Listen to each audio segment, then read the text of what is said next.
Going. All right, yo. This is an edition of this is tapping in with Time Flies. Time Flies from the Really Speaking Podcast. It's been a minute, but I'm here. I just want to say shout out to everybody that's been listening. This is a first installment. It's my first edition actually. I got a couple practice episodes, but those are just some test run episodes. So I don't plan on putting any of them out. But glad to say on my first edition, my first installment, I got my guy Shawn Smith here. What up? What up, bro? It's been a we were supposed to actually do the actual our whole actual show. I want to say like a couple months ago, I think, when we had to come down to like Rec Philly downtown. Yeah. I wish we could have made it happen, but you know, everything happens for a reason. I think in the future, when the world open back up, we'll be able to, you know what I'm saying, tap in like we should.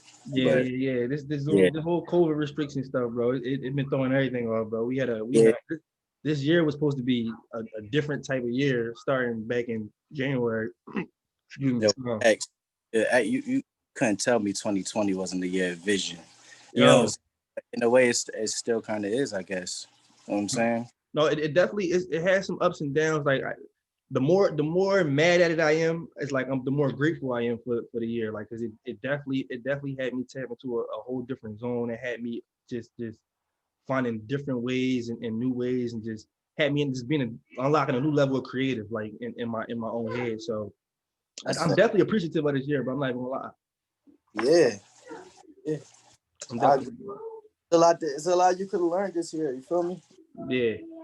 Pretty sure a lot of businesses learned a lot this year, and a lot of people learned a lot because of health reasons this year. Oh yeah, definitely. How has the whole COVID stuff affected you though this year? If you could speak on it. This year, I guess I kind of just stopped taking stuff for granted. I stopped taking myself and my talent for granted, and I opened up a new chapter of like filmmaking that I want to get into.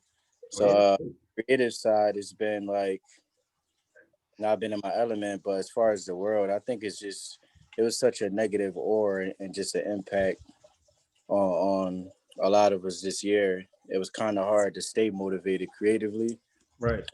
Stuff and all the changes that's been going on, but like, you know, like anybody else, I fought through the year. You know what I mean? To maintain my hope for next year. Right. Yeah, that's how I was. Like I said, at first when everything was happening, it had me locked in the crib. Granted, I was happy to get the downtime and the free time to just lay there and get some rest. Because Lord knows I needed that more than I needed anything else. But after a while, I'm just like, yo, something got to give. Like I had one of my homies used to call me. He like, yo, I hope you ain't over there lacking. Like we need to put something in motion, get something. I'm like, well, how we gonna do that? Like you can't leave the crib. Everybody's nothing open. Like we're gonna use that to our advantage. Yeah. And that had me. I didn't created a website, created my own website. I did help launch 2 shows, working on my own stuff. Like it just was like a lot. So it definitely forced my hand, but I'm definitely grateful for it for the most part. That's the positive aspect you can get out of hardship. You know what I'm saying? Like to just motivate you to do better. So I agree. Yeah. So let's tap into you, man. Let's tap into Shawn Smith, man. Somebody like me, if you from Philly, we kind of watched you start from the beginning to get to where you are now. Even into the whole the alias change, the name change, going from your first moniker as Young Savage, we kind of knew you from Young Savage until now. First and foremost, what went into the whole the rebrand? Like what went from the Young Savage to Shawn Smith? Like what went into that? I would just say, you know, using my real name was important to me for impact and legacy reasons.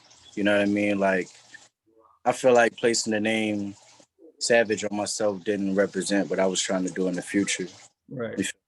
I figured if I wanted to come from a certain perspective, a personal perspective in my music, which I did switch up by the time I changed my name, I got to get identity, even from name. It even go to like me standing with my future son or daughter in the future and them looking up and seeing their last name up there. You know what I'm saying? Because of the inside.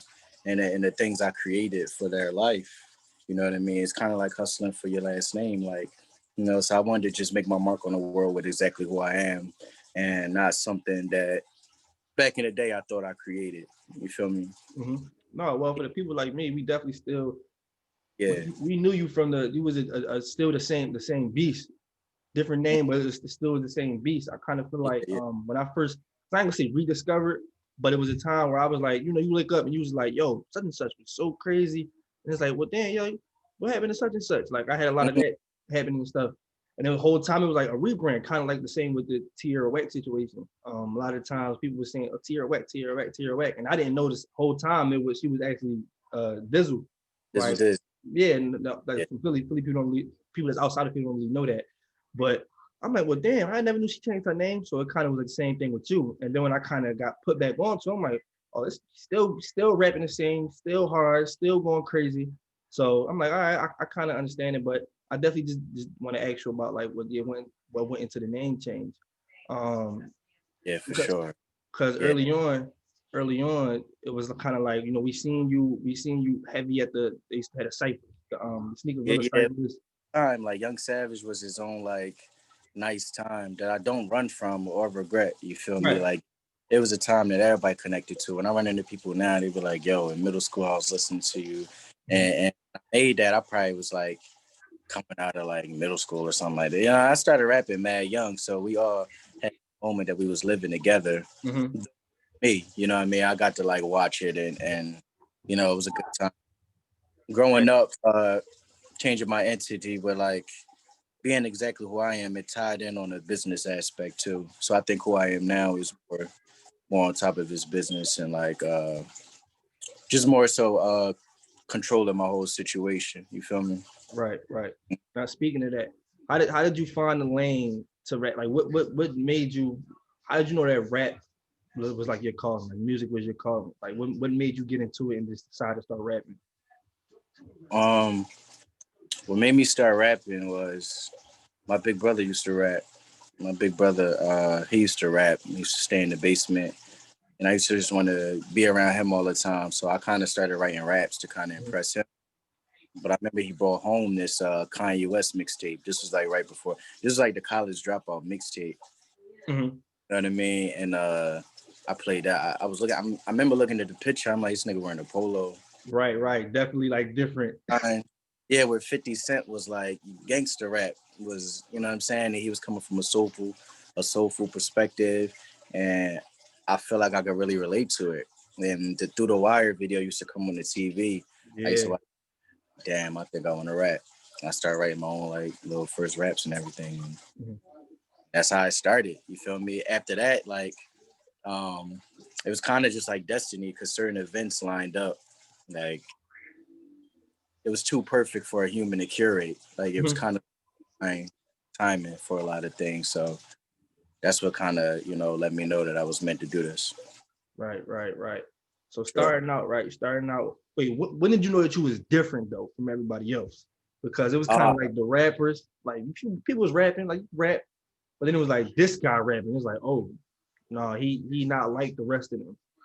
mm, Like, I would say just a certain respect I got from, the people who paved the way, like the right, freeway, the Gillies, the everybody, locally or just everybody that's just, to cosigns like, Black Thought, of course, but the right. cosigns like Joe Budden and, really, really respectable dudes in the game.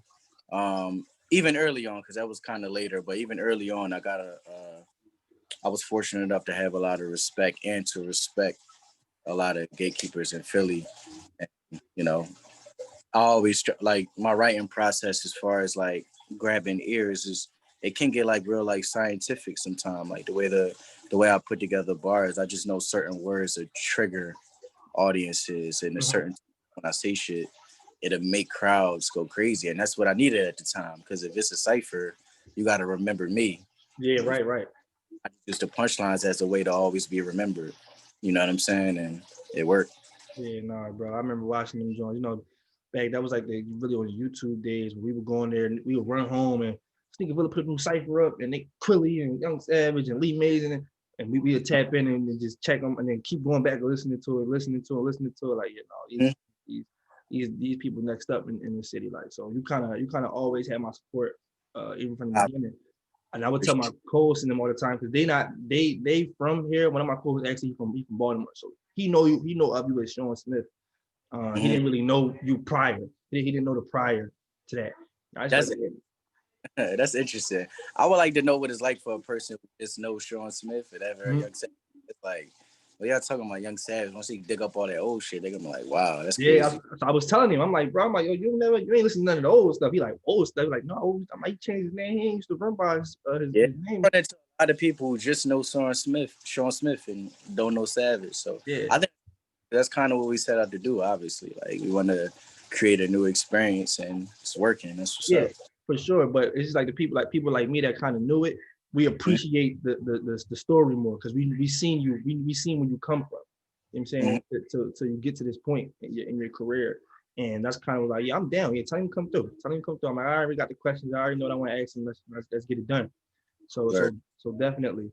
So you started all rapping. What made you? Because at first you was running around with Jimmy the Saint, right? Yeah. We was working together. How was that situation? How was that situation with Jimmy? I know Jimmy too. The situation with Jimmy was interesting because I learned a lot. Jimmy's a hustler. I don't know if a lot of people may have met him. A lot of people know him, but what I can say about Jimmy is he's a hustler, and he told me that speaking up and controlling the room is the most important thing. I don't know why I'm telling this, but I remember me and Jimmy used to go in the Batcave and see who was recording in there or whatever. It'd be Gilly in there, and he got this dark quality that just controlled the whole room. Yeah. So if you've ever been to a Gilly session, and when you ever hear Gilly talk too, he just got that. It's that aura. Yeah, that's why I be listening to them now. Shout out to them and Wallow. But it's so entertaining. He grab everybody in the room. He looking at you. He making you laugh. He making you talk. He just learned how to control the room, and something that Jimmy always said: when you walk into each room, make sure you control it. And maybe I'm not as animated as a Gilly, but what I did learn, and I also learned this when I went to the Rock Bunch and I met Jay, the way people of power walk into rooms like they own them. And that's good advice I got for somebody. You walk into every room like you own it. So I watched Jay in there speak to everybody from, you know what I'm saying, biggest rapper to the smallest rappers. He shake everybody's hand, show everybody respect, chin high. Right. You know what I'm saying? And that's the type of things that me and Jimmy used to talk about. So with that aspect of the experience, it was really good. It was cool. Okay, right. So you was running around with Jimmy, and then ultimately y'all decided to part ways, right? Yeah. Because we're going in two separate directions. Jimmy might a better force on his own because he does a lot of his own things, and I might have needed to step away to do certain things that I'm doing now. So, you don't try to fight some things that just destiny and just how they work out. You feel me? Okay, all right. So after the split from Jimmy, right? Was it you decided to act on your own, or was you looking for like a partnership or something like that to just kind of link up with somebody and further your brand, or you just was on some, let me figure this out. Where I was, I think at the time, it wasn't the split with my former situation. It wasn't like the split with the former that made me kind of like not want to do music like that. I just kind of, I guess I just needed time. I just needed my own. You feel me? I just my own time to get my own life together. But I never once in my mind thought like, yo, I ain't gonna rap no more. I always knew I was gonna do music. I'm destined to do music. Right. Time to build up, get it back together, get some things together, and come out as your own boss. You feel me? Figure out how the game work. Figure out exactly who you are. You feel me?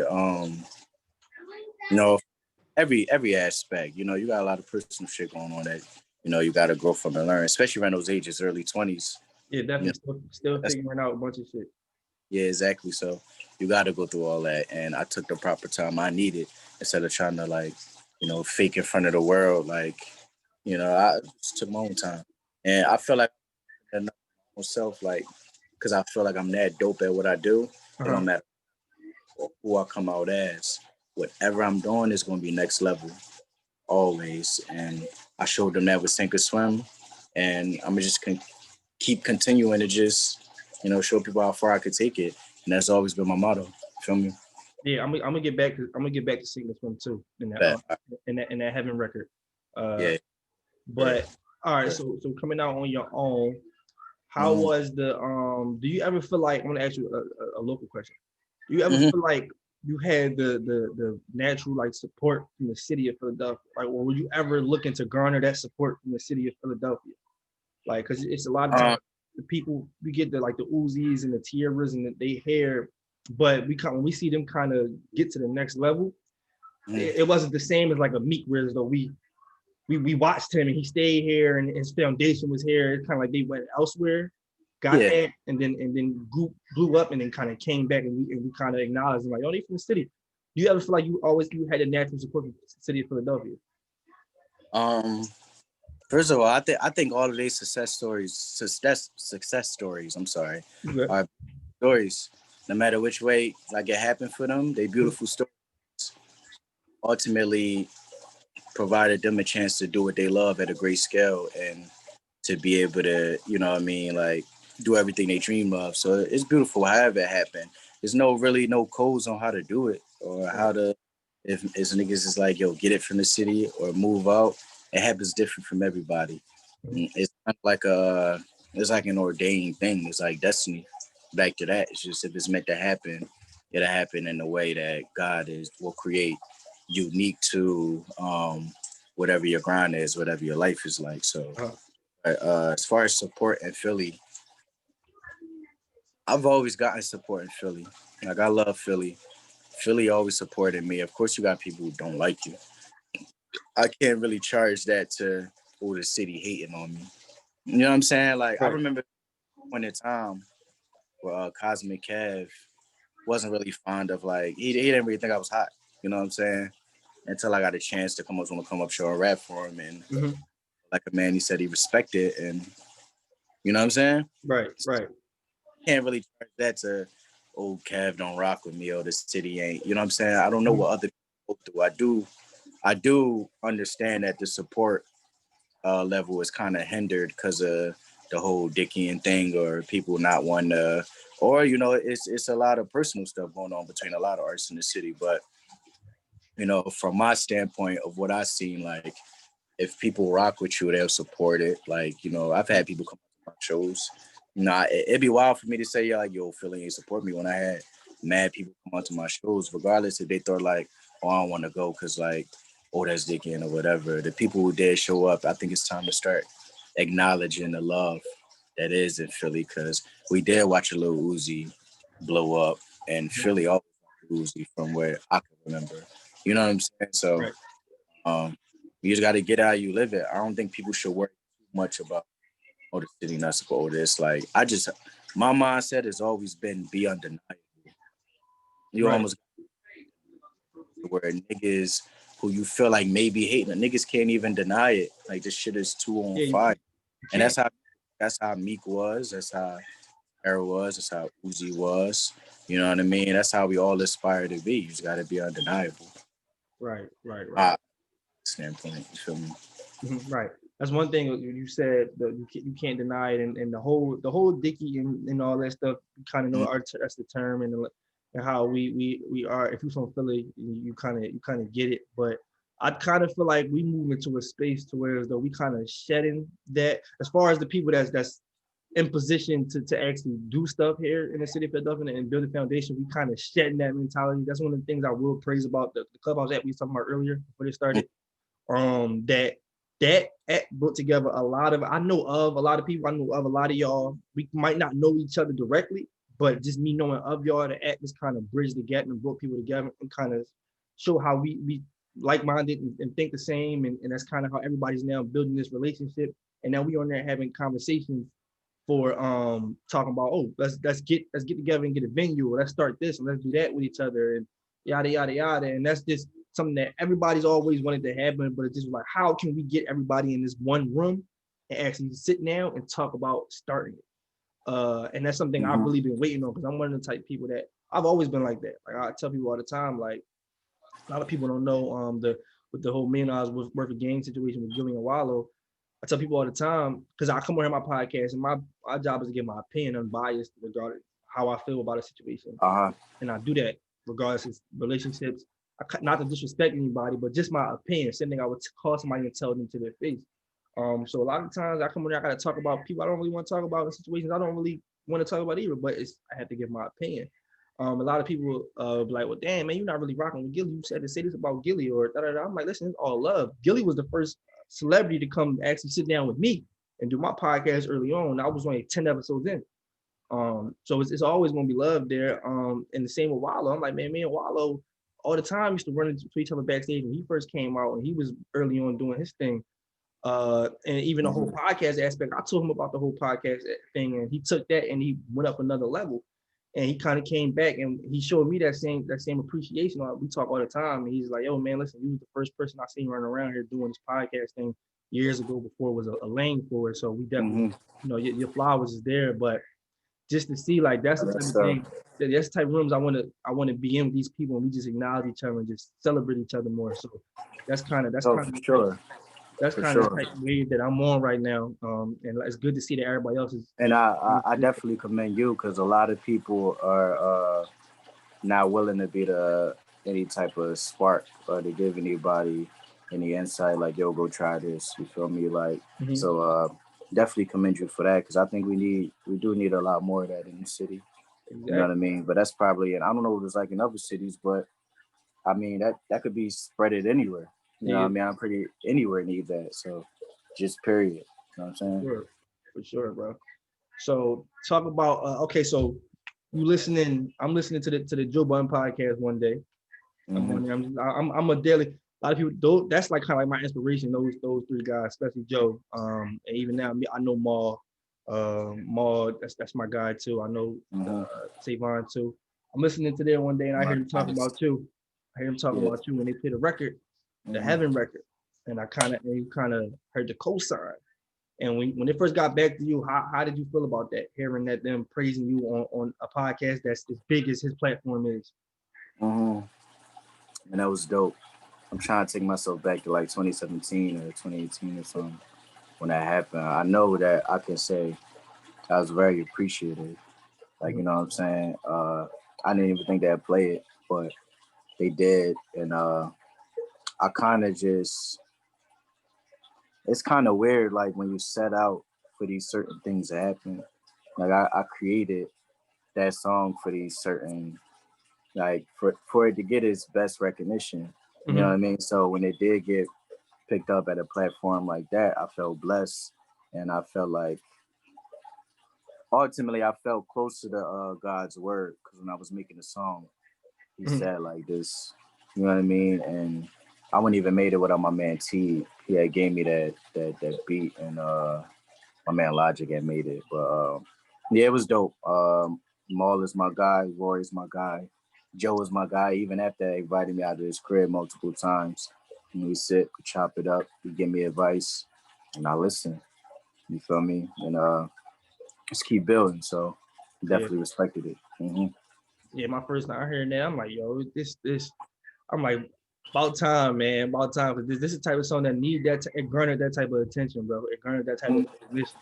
You just tell, you just hear it and hear the effort and the emotion, everything you meant, every word you said in that record, bro. And that I had to go back and listen to Sink and Swim after that. And every track was in the same type of different stories, but it all garnered the same message. Like, and I'm like, well, damn, like, yo, it's a long time coming, man. I really appreciate this project. And I was gonna tell you that I ran into it a couple of times, but the timing wasn't right. We don't run to each other, sneaker stores or out in this type of environment or whatever. And I'm just like, you know what? Yeah, but at least time for us to sit down and talk about it, then we'll go ahead and we'll talk about it. But no, I definitely, bro, you did your thing with that project, and we appreciate that, bro. Respect. We kind of been waiting and anticipating more and hearing more from you. So yeah, for sure. Yeah, it's definitely on the way. When I create, I like to definitely create from a purpose standpoint, and just Sorry, I got a You call. Just damn, I like to create from a purpose standpoint. I was about to say something else. Um, well, whatever I was about to say, regardless, I like to create from a purpose standpoint. I like to experience some things in life, and I like to create when I'm called to create. You know what I'm saying? Like when I feel it, when I feel like God is really giving it to me to create, then I create, and that must mean like it's times where I feel like, you know what I'm saying? Keep hitting this, John. You switching me? good. No, I It's know. times where I feel like it's even times where I feel like I may be uninspired. Like I hit the stool. You know what I mean? I don't come up with stuff like I like, but what I did learn, rest in peace, Kobe, is mind over matter. So I used to complain about, you know, oh, I got writer's block. Like, damn, I got writer's block. And now I look at that I feel like an excuse now. Because what I did learn about writer's block is I'm coming up with stuff is just I'm telling myself that, you know, it's not good enough. So I'm scrapping it. I'm scrapping it. I'm telling myself I'm not good enough. When you really just need to give yourself a chance to just not be the best you can be today, but just to create and put something out. And then just tomorrow, go back at it. You feel me? Because I feel like putting it down, repetition, obviously is the key to perfecting something. So I feel like putting down the idea is most important. And that's it. I feel like I probably went into something else, but like No. I definitely, bro. I get you, bro. I get you. I get the yeah. whole. I get it, bro. Trust me, I understand. So, how do you So let's talk about the energy on the BET cipher. When you was Oh yeah, called and yeah, actually get a chance to do a BET cipher, how was that? yeah. How was that experience for you? Man, that was amazing. That was an amazing experience because, you know, BET Cypher is something as a younger like teenager, I always be like, yo, I'm gonna kill the BET Exactly. Cypher. Growing up and watching that. Everybody want to kill the BET Cypher one day, and I was blessed enough to have an opportunity. It was just like how you see it. It was, you know, the setting was crazy. Got to meet the other artists. Got to meet Premier, which I was excited about. And you know, did it like 18 times. Like just kept doing it over and over. And you know, you don't see it till it come out, but the night it did come out, like phone was going crazy, the gram was going crazy. People from third grade was texting me like, "Yo, I seen you on Twitter." Because it's like, you know, I don't even. Some people look at that and be like, "Oh, now they trying to." No, I embrace that because it's a moment we all get to experience together. Even if you hit me up and I ain't seen you since third grade, we sat in class next to each other. I know how it feel to see somebody you're familiar with on the TV. That's like, where I come from, we don't even get to see that far. We don't think we're gonna be on TV. So it's like niggas from Philly or Southwest, like, yo, look at Day Day. Look at Shawn on the TV. It was dope. It was a dope experience. You know what I'm saying? Right. Nah, Definitely. definitely. I remember I was watching it. Philly. You know how Philly is when we live tweeting through everything. And I remember being on Twitter. I remember being on Twitter and watching that we do every year as a collective, and just seeing it. And everybody was like, "Yeah, yo, Young Savage, that's your." I'm like, "Yeah." I'm like, "Yeah." Yeah, imagine It you ain't was. see Young Savage in a while. He just pop up on the site like Young Yeah, Savage. that's Like, how it was. Like, And everybody at the time, I didn't see no bad. Everybody championing you, like no matter what the situation might have been a couple years ago and all that. It just was the we in different time, and it was like I just seen everybody just championing you and like, yo, that's dope, man. I'm glad to see him, actually living out his dream and taking his career further. So that was definitely dope for everybody to see, just come together and get behind you and just support you. yeah, it was definitely dope, man. I got love for the city. Yeah. Feel me? So let me ask you a couple more questions before we go ahead and I'll let you get back on, probably get on Clubhouse later on. But how do you feel about the energy right now in the city of Philadelphia, like as far as artists and As far as music, and I would say that I can appreciate us all having a platform to push out to our own fans. You feel me? Because like I said, without having a chance in this day and age of rap, like how many of these young black kids would be able to change their lives, or like, you know what I'm saying, be able to have the type of money they have to take their family and put their family in better positions. Right. You know what I'm saying? So I like for everybody to get on to just worry about bettering themselves and the next person. You know, unfortunately, it is rap, so everybody be having issues, like and all that. But what I can say, what I do see from the city, a lot of artists, since we all do got Instagram and we all got access to a studio and all that, people running in and putting out the stuff to their people and they making money from it. You know what I'm saying? They getting rich, they putting their families in different positions. So I wouldn't be able to not like what I see. You feel me? Right. Especially when it comes from a positive standpoint, not the negativity of, you know, people going through it over music. You know what I'm saying? I'd much rather people be able to, but it's deeper than any of us know. You know what I'm saying? There's issues, family involved and all that. So, but from a positive standpoint on that side of things, people being able to change their lives, I gotta respect it. And I love to see it, especially when you help the next person while doing that. You feel me? Right, right. Now, speaking of that, is there anybody in the city particularly that you're working with, or anybody you're a fan of, or anything we can come to expect, just to see in a collaborative effort or something like that? Yeah, it's certain cats in the city that I do like tune into. I listen to Core pretty often, especially his last joint, because Core tell the stories I like to listen to. I like to just hear him, you know what I'm saying, go. I like that. But yeah, I don't know, pretty much everybody. Of course I like, you know, the dopest Uzi songs, or you know what I'm saying, pretty much everybody. It gotta just slide across my desk, which it always do.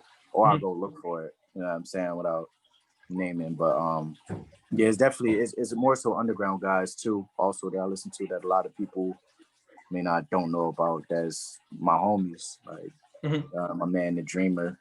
He makes dope music. I know him, and he's coming up in a different demographic. Like he got a lot of Spotify plays, but they aren't all necessarily in Philly. You know what I'm saying? So like, yeah, so a lot of different. I pretty much tap into everybody, honestly. Right. Yeah, I was about to say. Yeah, so you know, well, I just want to say, bro, I appreciate you coming in and sitting down with me and giving me some of your time, bro, to finally get this done. And when the world opens back, and when the world opens back up and we get the number, we can be able to do this right. With my sponsors and everything in the room, is how we was setting up the whole ambiance and everything, bro. So I definitely do appreciate you. Definitely still gonna stay tapped in. As you already know, it's my job. I'm trying to bridge the gap and sit down with as many people that I look up to and I'm inspired by at the same time, and just have a conversation, bro, and just talk about a bunch of shit. So definitely appreciate you, bro, taking the time out and actually doing this. Nah, for sure. Thanks for having me, bro. I appreciate you. So before we all just go ahead and plug your Instagram and everything, your music, just for people that's not too familiar with you, can go ahead and check it out. Yeah, so if you're not too familiar, my name's Shawn Smith. I'm an artist right here from Philly. I make dope music, you know what I'm saying? I tell stories and I just create music from an art standpoint and from the standpoint of pushing the culture forward. You feel me? So if you like good music, you like good rap, good production, good film, check me out, Shawn Smith Story. That's on all platforms, SHAWN Smith Story. And yeah, shout out to you, bro, for making this happen and staying on top of making this happen. Got tremendous respect for you. I appreciate that too, bro. Sure. And I do just want to say he rap better than 99% of you motherfuckers out there too. For sure. I'm definitely better than y'all favorite rapper. Oh, for sure. Definitely. And we ain't even going to sit here to argue that. Sure. He's definitely on that level. So once again, bro, I appreciate you. Gotta let him know. Appreciate you. And we're going to get back, man. First installment of Tapping In with Time Flies. And yeah, man, I'll let y'all. All right, no, peace.